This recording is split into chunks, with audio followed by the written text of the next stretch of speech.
Good afternoon. It's Wednesday, the 21st of March 2018, just after 1 o'clock. Welcome to UK Column. I'm your host, Brian Gerrish. With me in the studio, Mike Robinson, and we're delighted to be joined today by Alex Thompson with Eastern Approaches, and of course, Alex speaking from the depths of the Netherlands. Also like to give a welcome to our overseas viewers and listeners. We know that your numbers are on the rise, so thank you very much for joining us. And we hope you'll find today's news particularly interesting as we delve into some really, well, I think it's increasingly dirty stuff in the UK deep state.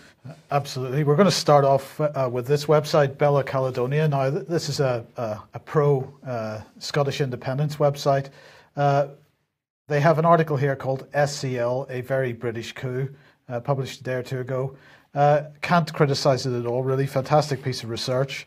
They're talking about Cambridge Analytica, of course, and Cambridge Analytica is, a paper subsidiary of SCL. This is really at the heart of the British establishment. It's written by Liam O'Hare, and he is basically he begins by asking, is Donald Trump responsible for hiring this group of people? Making the point that, in fact, Cambridge Analytica came into his campaign through Steve Bannon, the Mercers, and some other people. They'd come to the Trump campaign from the Ted Cruz campaign previously. They make the point, they then ask the question, is perhaps Facebook is responsible for this instead? And they say that, well, basically, neither of these people is actually responsible for what's going on here, and that it would be a diversion to be looking in those directions. I mean, we know what Facebook is in any case, but he then takes a pretty close look at SCL, makes the point that the board is mostly made up of an array of lords, Tory donors, ex-British Army officers, defence contractors. So this goes right to the heart of the British establishment. And he's drawing parallels with the fact that SCL has a contract with the US State Department to counter terrorist propaganda and disinformation. But if you look a bit closer, you find that they're participating in countering Russian, what's described as Russian propaganda operations for NATO in support of Ukraine and so on. So this is a pretty dirty sort of organisation, and a fantastic article pulling together the various pieces of the deep state.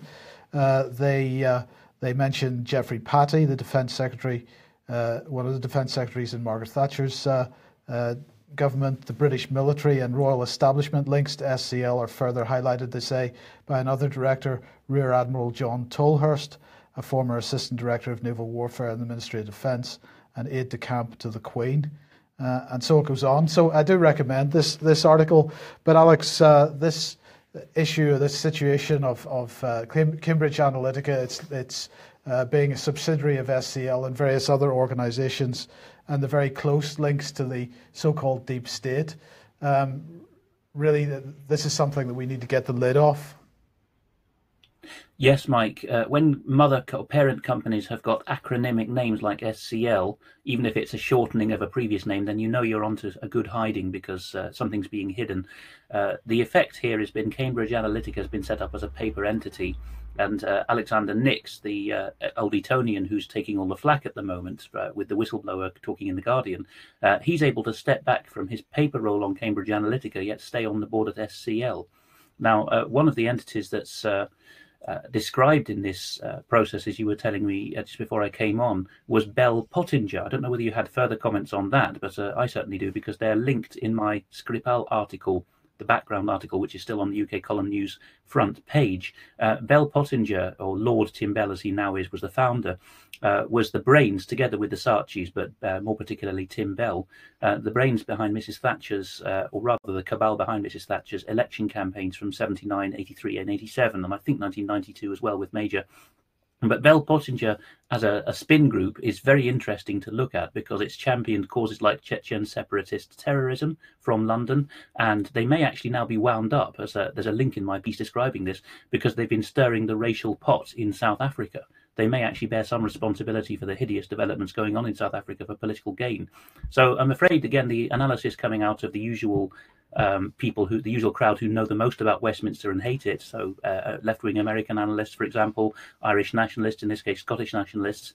These people, yes, they've got an axe to grind, and they may have blind spots about their own political problems at home in each case, but they are indubitably right about a cabal of lordships and royal and military hangers-on with a plan to continue to rule the world through soft and cultural means. That is very much the theme of this year, Mike, I think. Absolutely, and yes, you're right. Bell Pottinger is mentioned. He points out that Mark Turnbull, who heads up SCL Elections subsidiary, spent 18 years with Bell Pottinger. He headed up a PR campaign for Bell Pottinger in Iraq, which included, according to this author, the production of fake Al-Qaeda videos. So this is very much something that we've seen the UK involved with in Syria as well. And it's interesting that Bell Pottinger is mentioned in this. And they also point out, by the way, that of course SCL is headed up by Nigel Oakes, who has himself been associated with the royal family by the fact that I think he was either at least living with or engaged to somebody that one of the minor royals. So it's a pretty dirty picture that's being built. Very dirty, and I think we're now starting to get some really good glimpses as to what they've been up to. Yes. There's more coming out. Now, of course, a big part of this whole argument has been the issue of data collection through Facebook and profiling of individuals. So we thought we'd mention this article from a few days ago from the Register. NHS digital heads accused of being suppliers, not custodians of UK patient data. This is a meeting of one of the select committees. So the heads of the digital arm, according to this article, of the UK's National Health Service have been accused of acting as suppliers rather than guardians of the data belonging to patients under the care by handing address information to the Home Office for Immigration Enforcement. So the point is, there's lots of data sharing building up within the UK government and within the NHS. Now, it was Sarah Woolston, who's the head of the Select Committee, wrote to the NHS Digital in January to ask it to put an immediate stop to the agreement for data sharing, saying that there were concerns about there being inadequate consultation. The NHS said it was going to continue sharing data, so they were brought up in front of the Select Committee. Woolston said, in other words, you see yourselves as suppliers of data rather than custodians of data, and I think this cuts to the heart of the issue. And the NHS digital representative admitted that they hold 66 million patient records and said that patient data is a national asset. And so this is really how patients and patient data are being viewed, Brian. And it seems to me that as we look at this, the NHS has been turned from being something which is there supposedly to provide healthcare for people into merely a data gathering organisation. And I then question how much of the NHS budget is going in this direction. Well, I would guess a large amount, Mike, but the NHS was there to serve us. Is it there to serve us still? That's highly questionable. The other issue, which we'll come on to in a minute, is privatisation. Absolutely, but the big question has to be asked with the forthcoming data protection rules. These are coming in the next month or two from the European Union, and the British government has already said that these new data protection rules will apply to Britain following Brexit. Well, one of the things that small businesses and medium-sized businesses are being told at the moment is that they are required, if they hold any data on anybody, they are required under this legislation to re-engage with the people that own the data that they hold, if it's an email address or a telephone number or even a postal address, and reconfirm permission to hold that data. Now, can you imagine what effect that is going to have on an organisation the size of the NHS? And my question then is the NHS going to be exempt from this? I don't see how they can be. I also don't see how the Information Commissioner could possibly enforce this with an organisation the size of the NHS. It's a pretty difficult situation. It looks like there are potentially going to be double standards applied. A very interesting question, Mike, and perhaps we can see what some of our speakers at the NHS conference on the 12th have to say. More on that. But let's have a look at this. This particular journalist, Laura Koonsberg from the BBC, getting very, very excited that the government has magicked up a pot of money for a big NHS pay deal. So here she is, NHS pay deals set to be signed off. I'm told that when it comes to the NHS, ministers plan to do that with taxpayers' money, with a pay deal for the NHS staff in England that could mean more than $4 billion over the next 3 years. So $4 billion suddenly popped up in an NHS pay deal. More than 1 million staff, including nurses, porters, paramedics, could expect average increases of about 6%. So this isn't the usual, we'll find a couple of percent to keep people happy. This is major sums of money coming forward into the NHS at this remarkable time of transformation in the NHS. The idea is the lowest pay will get the biggest hikes, with those on the lowest wages receiving the most significant rises. For example, a porter's salary could rise from $15,000 to $19,000. Where's all the money coming from? Well, it's coming from the Treasury rather than out of existing NHS budgets. So we've got this money magicked up at this critical time.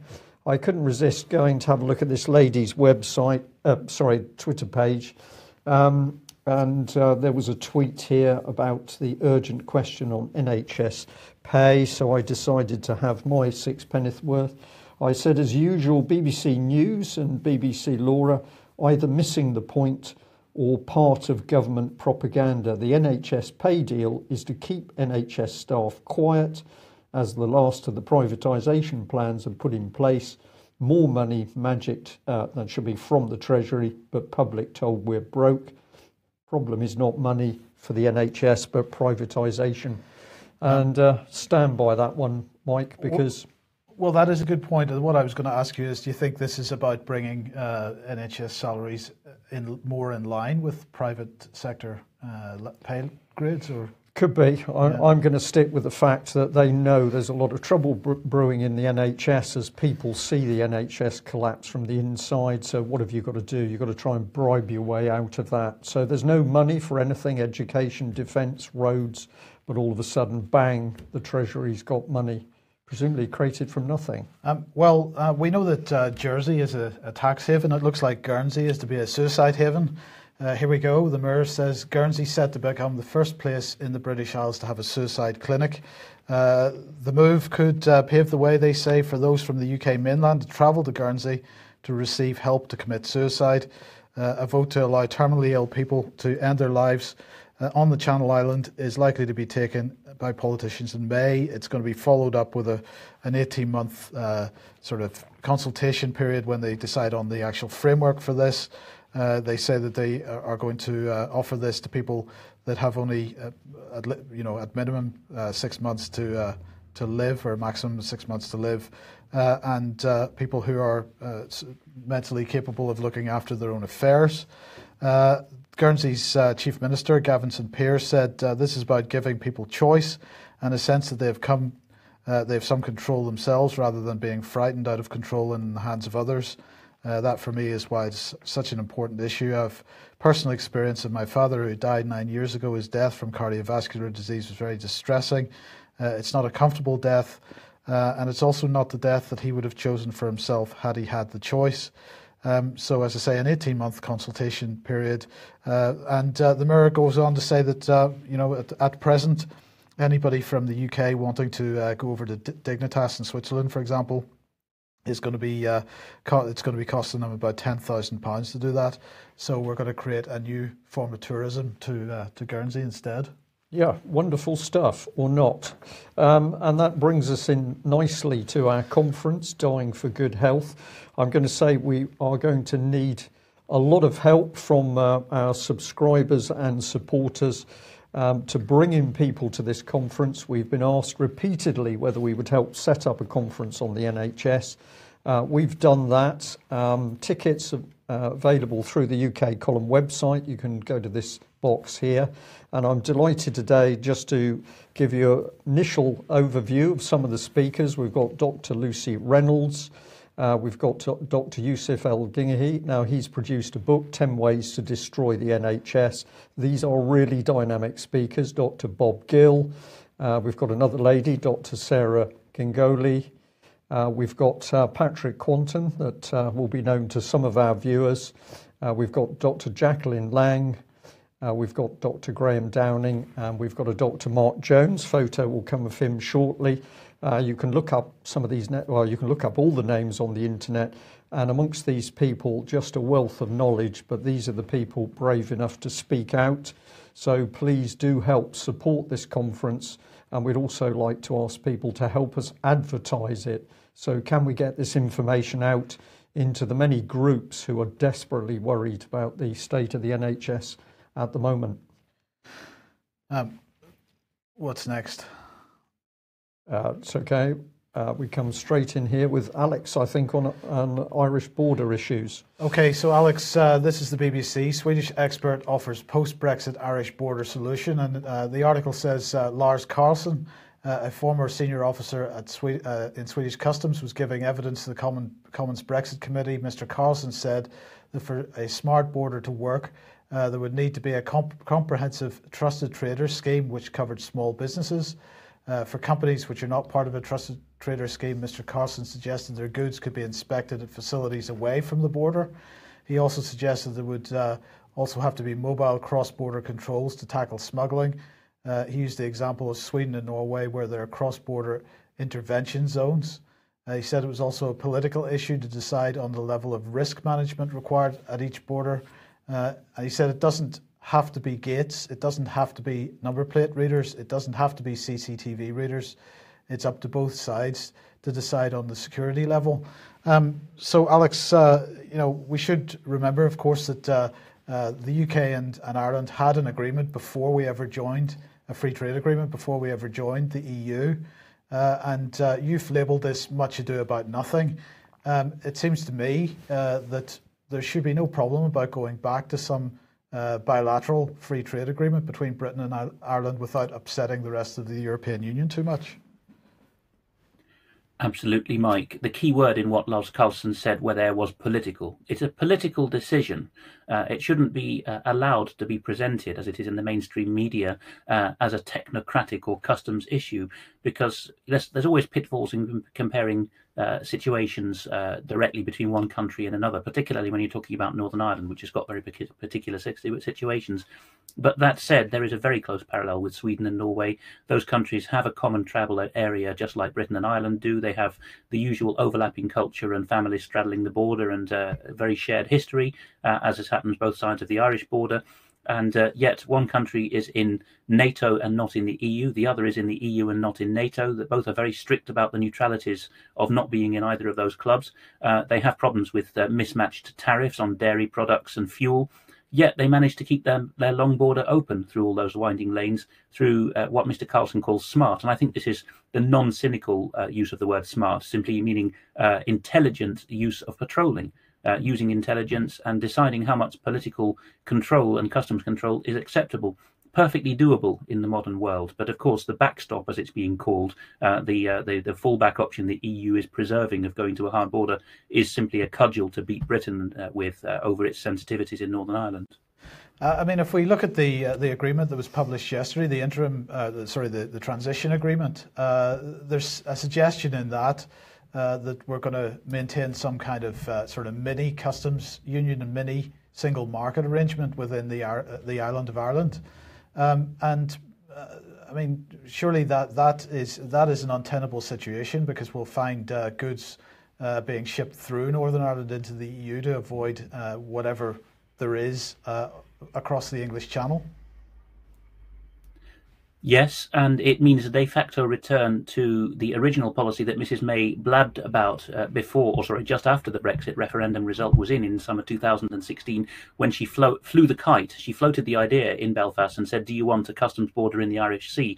Well, that's what we're going to return to. A similar situation obtained here in the Netherlands on the border with Germany, because there was a municipality on the border called Tübingen, which decided to return to Germany in the 1960s, and some very cute people moved moved Dutch goods into Tübingen on day -1, and on day +1, of course, they were able to ship them out to Germany. with no tariffs being paid. And that's a minor loophole version. But in order to avoid that being maximised, and there are existing groups in place like the Provisional IRA, which get their money out of smuggling fuel and cattle in just that way, there is definitely going to have to be a papers, please situation on the ferry to Stranraer and Liverpool within the United Kingdom, which I recently found out we had until the 50s, at the same time as police were pestering people for identity cards until that landmark case in Maida Vale in North London. There was still the issue after the Second World War that people were being checked for documents within the UK on ferries to and from Northern Ireland. So a lot of things have been slipped under the radar in the past, and they may be slipped in again if we're not careful.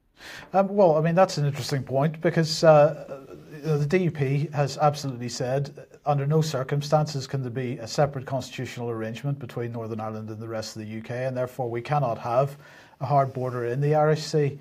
And that's their position. Now, Theresa May's government only exists because of a £1 billion bung to the DUP from the British taxpayer. And they have said that this is non-negotiable. So she's in a pretty difficult position in this area. She is, and it's not like the old confidence and supply arrangement between, for example, John Major's government and the Ulster Unionists when they were the dominant political force in Northern Ireland. This DUP deal is a lot more fragile because it relates to private individuals or agreements between key figures, really. You scratch my back and I'll scratch yours. The DUP isn't the establishment Northern Ireland party in the way that the UUP was in its heyday.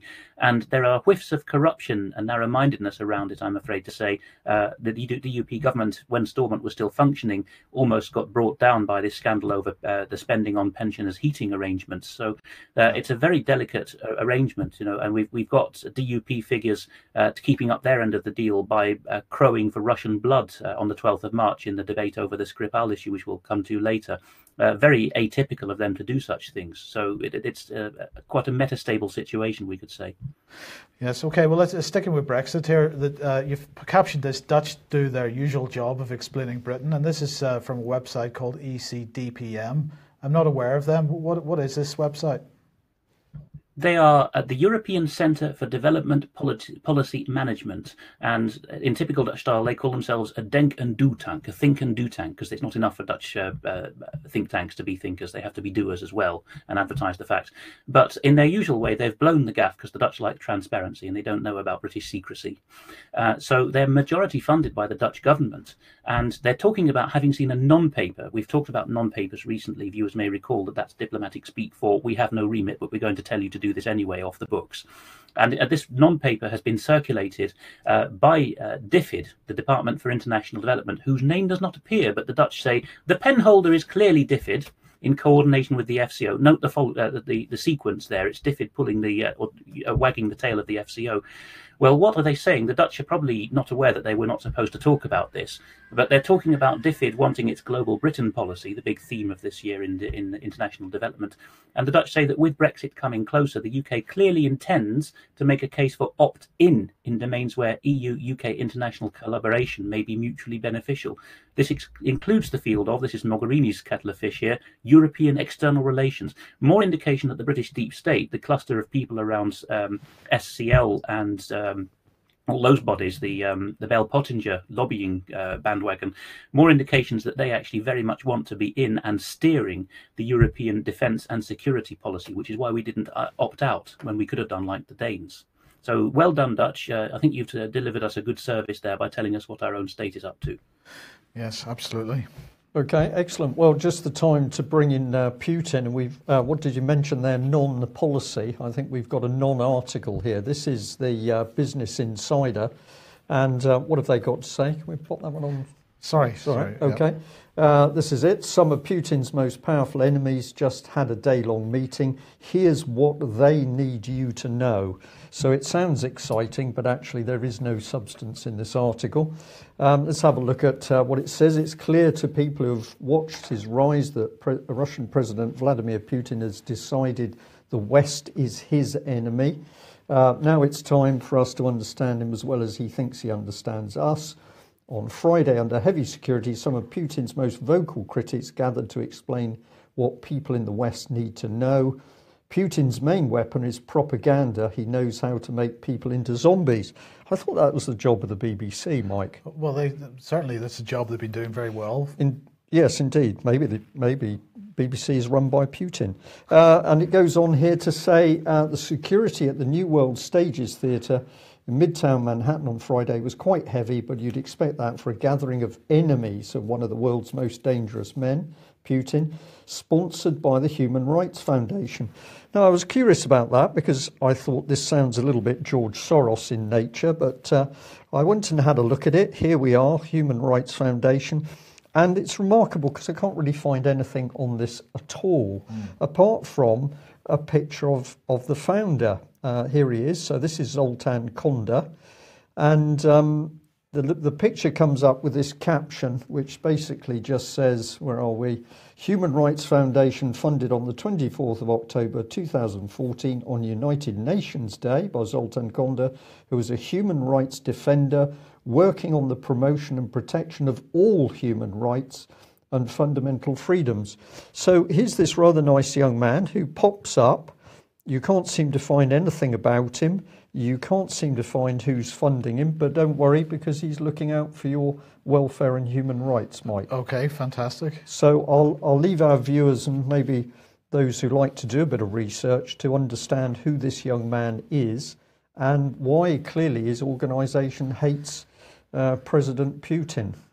Well, a couple of days ago, Boris Johnson was at the Foreign Affairs Council in Brussels for the European Union, and he was there to get all the support of the European Union on the British campaign to tar Vladimir Putin with the Skripal brush.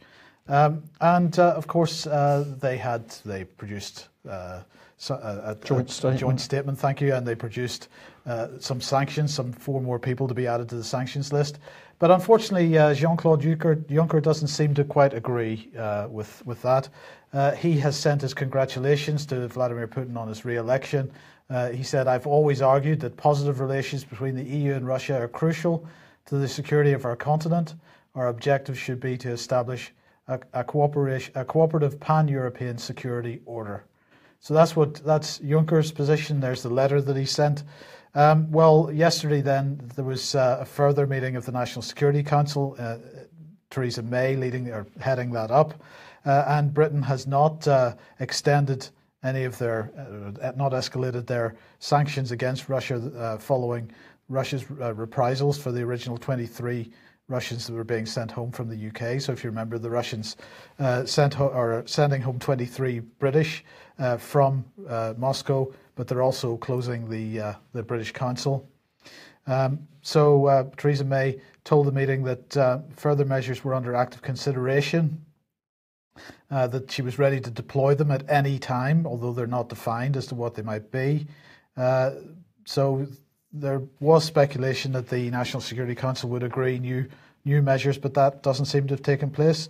Theresa May's spokesperson said the Prime Minister reiterated that we will freeze Russian state assets wherever we have the evidence that they may be used to threaten the life of property or property of UK nationals or residents. And led by the National Crime Agency, we will continue to bring all the capabilities of UK law enforcement to bear against serious criminals and corrupt elites. The Prime Minister said that there were other measures the government and security officials were actively considering and stand ready to deploy them at any time. Alex, do you think this is because basically she recognises that she's been called out for the fibs that she's been telling, and really she doesn't feel she's got the ground to stand on to sort of retaliate any further at this point? I think you're probably right there, Mike. Craig Murray continues his excellent blogging on the subject. He's got hot sources in the FCO and Porton Down still. And the thing that Craig Murray's noticed is that there was a very unusual action on procedure, which is asking to declassify intelligence so that it can be touted to the world, which clearly happened on a Saturday out of office hours so that it could be touted on the Andrew Marr show on Sunday this weekend. and last weekend just gone. And that is extremely unusual for an action on to be done out of office hours. It means that the 24/7 staff at GCHQ or MI6, probably MI6 in this case, smells of CX to me, that they were had to be nobbled. So it allows a small cabal again to control the release of information. The supposed new information is that Russia has been pioneering new ways of assassinating people.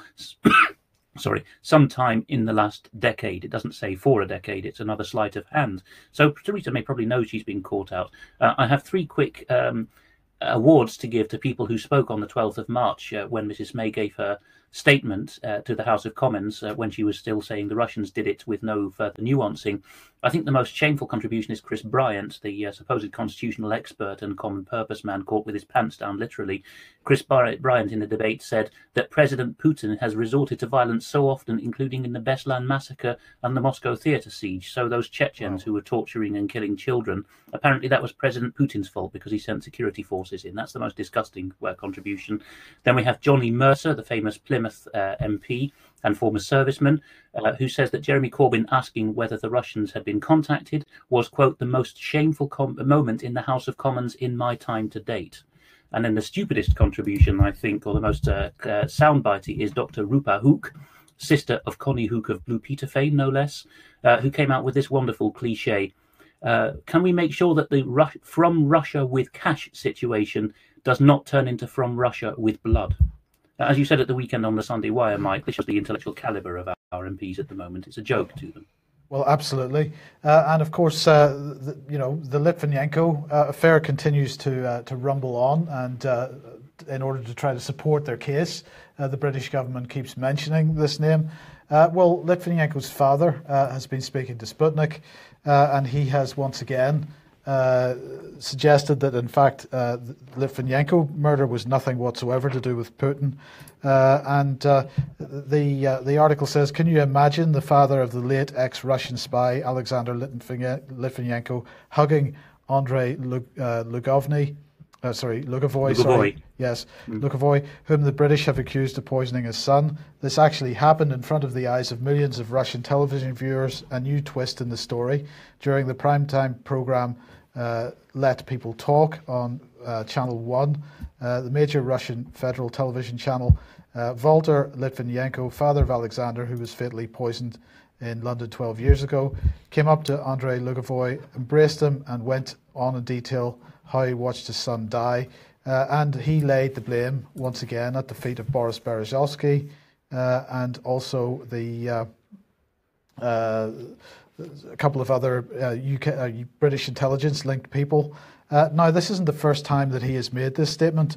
It began, I suppose, his comments, his public comments, began in 2006 when he made a statement saying that it was absolutely Vladimir Putin that was responsible for this. But by 2012, he was reversing that position, and in February, he reported that Vladimir Putin, if you're watching this program, please forgive me. This is what he said to RT. Please forgive me for all the slander that I said and wrote about you, for all the hatred I had for you. And by May, he said he was starting this campaign against Berezovsky. He said Berezovsky pays money to some high personas up there. Everyone is covering everyone.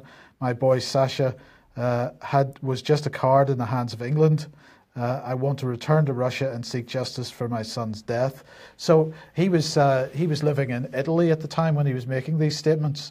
But this continues to rumble on. I'm not quite sure, Alex, if you've got any thoughts on why he changed his mind from his original statements in 2006, whether the original 2006 statements were merely as a reaction to the loss of his son, and as time has gone on and he's discovered more about what happened there, that perhaps he's been more accurate about who was responsible for it. There has been a whole series of anti-Kremlin guys, Mike, some of whom who were bought off by MI6 to betray Russia, or by individual officers within MI6, I could better say, who have changed their mind as time went on. One actually was Vyacheslav Zharko, a former major in the tax police, who was an MI6 informant. You'll find about this in my Skripal article on the front page of ukcolumn.org, the translation of my translation of a piece by Kommersant about this. Zharko actually saw Lugovoy's statement saying the MI6, it was all an MI6 fit-up. And even back then in 2007, he went straight to the Russian security services and said, please put me in jail, just take me away from this deadly threat of the MI6 cabal. cabal within MI6. So there's been a series of these things happening. As the Sputnik article you put on screen showed, the original suspicion with Mr. Litvinenko, who, like Berezovsky, was basically driving a bunch of MI6 officers saying you must go to war with Russia. The initial suspicion was that it was thallium poisoning, which has reared its head again in the Skripal case. Only later have the respective exotic suggestions of polonium-210 and Novichok agents come into the frame. And that, that's the point at which Britain in both cases withdrew cooperation with Russia and international bodies who have the remit and said, no, you're not getting any more information. So there's that angle. Walter Litvinenko was very distraught, as you would be, because his son apparently was being repeatedly poisoned while in hospital. And again, we have echoes of this with Skripal. Where are they? Why aren't the Russians being given consular access? Why haven't the NHS in Wiltshire seen hide nor hair of them, apparently? So there's this suggestion that people have been getting at, someone's named in that Sputnik article, who may have been getting at the victim, in this case, Mr. Litvinenko, to add to the doses of poison later on.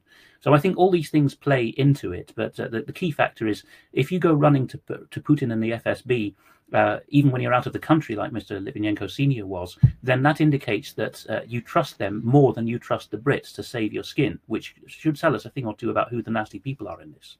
Absolutely. I just want to ask you about this issue that you've just raised there. It is correct to say that at this point, the daughter Yulia is not being given consular access. The consulate is not allowed to visit her. Is there not some kind of international law surrounding that? One might think so, but actually consular access is more of a gentleman's agreement. There's many cases where Brits abroad are not being given consular access, even when they're not dual citizens, because if you're a dual citizen, you can be treated as if you were exclusively a citizen of the host country where you're being held or treated. But even those who are merely, in this case, Russian citizens, on paper, they ought to be given consular access, but it's quite well known, actually, that this can be withheld in politically sensitive cases. It depends on the will of people on the ground, in this case, the treating staff at whatever entity she's being treated at. Okay, thanks for that. Thanks for that clarification. Now let's move on to Turkey, and you've got two articles here. Erdogan, in his own words, it looks like World War III. So this is northern Syria. Our Operation Olive Branch has been mopping up terrorists in the Afrin corridor. What are the boundaries of the US and coalition forces in Syria? Syria is already coordinating its operations with Russia. So what are the coalition using their Kurdish forces for? And so it goes on. Just give us the background to this. I'm not aware of Milliyet. What type of website is this? Milliyet is one of those that is quite sceptical about the Turkish government and felt the pressure on it. So it's more reliable than most on this. It's a national news website. It's talking about Erdogan giving an award there to doctors on Medics Day. And what he's saying is he's doing his usual tub-thumping act. He's saying, why have the Americans landed so many cargo planes, 2,000 of them full of ammunition? Why are they not stopping at the border of the Afrin corridor in northern Syria where the Turks are shoring up the opposition? And he said, I've specifically asked Mr. Tillerson, the outgoing US Secretary of State, why are you shipping in these arms beyond the boundary? And there's not a peep in response. Yet the West has set up 20 bases here. What are they for? And he goes on to speak to these medics and says two things spring to mind: attacking Turkey or attacking Iran. They probably won't use them against Russia, these bases. But he says this is already enough to indicate World War III. He probably means plans for. The Turkish actually says Üçüncü Dünya Savaşı, the Third World War. He's actually saying that. He says there is constant talk of World War III. Now, we can get more indications of this from the next slide, what he's on about.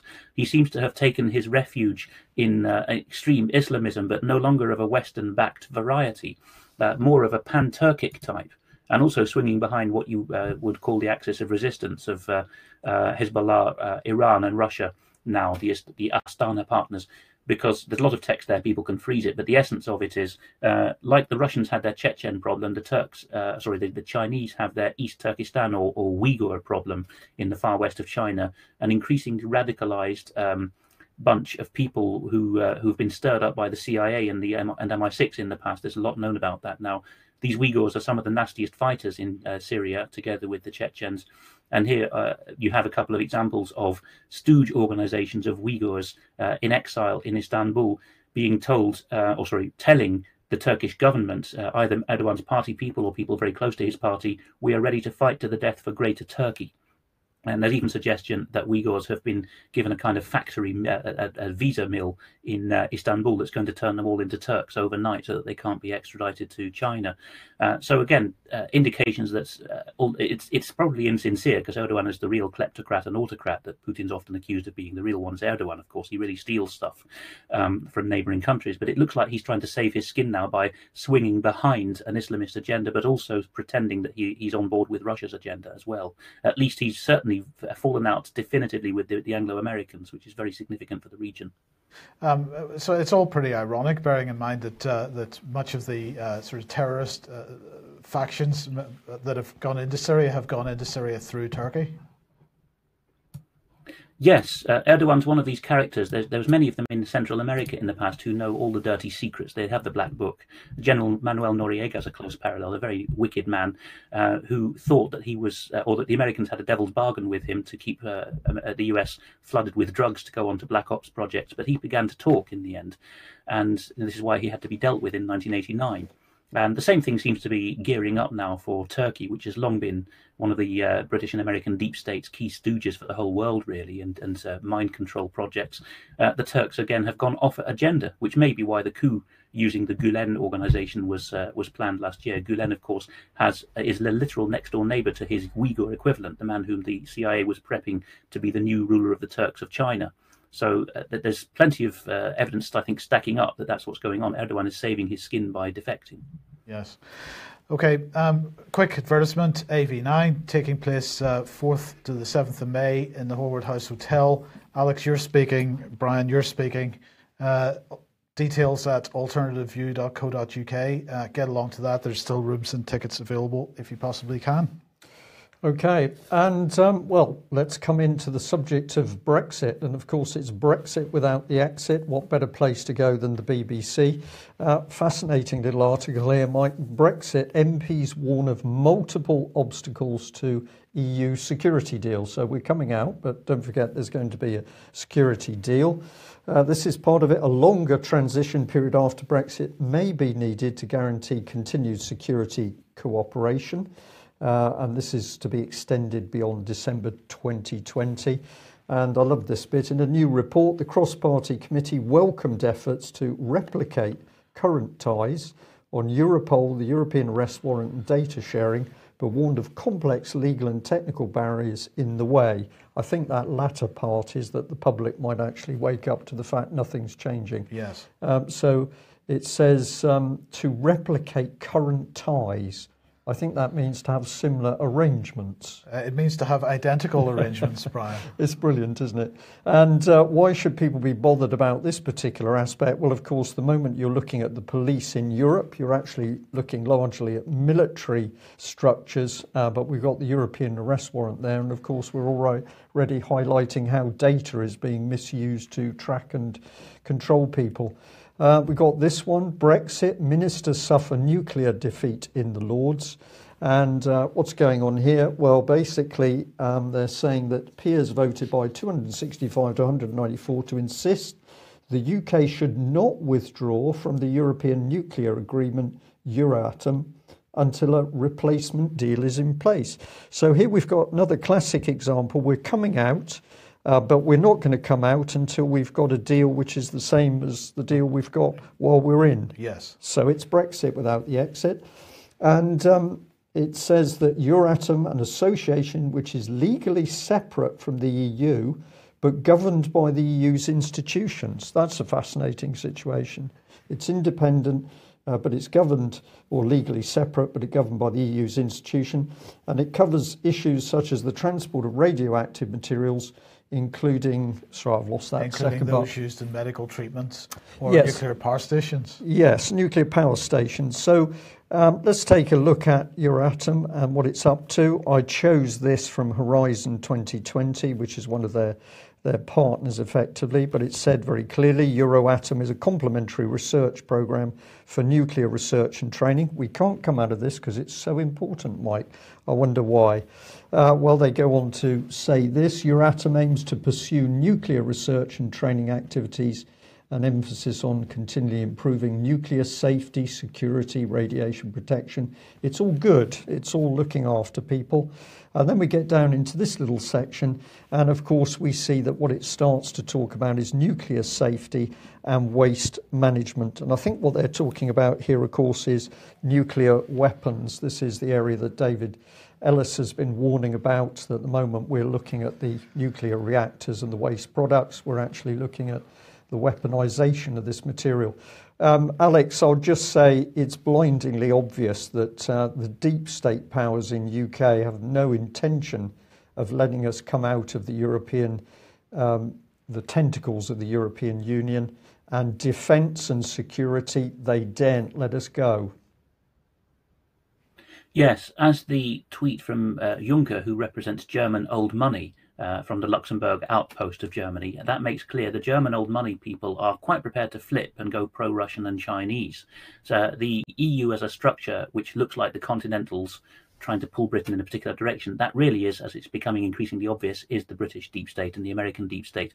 On the particular matter of atomic energy, Euratom was envisaged back in the 50s for the same purpose as the European Coal and Steel Pact by the US agent Jean Monnet, which was deliberately to start the project by making sure that none of these essential materials for energy and independence could be produced even by the major European countries on their own, by making that a precondition of US funding to get Europe back on its feet after the war. So it's a Wall Street and City agenda.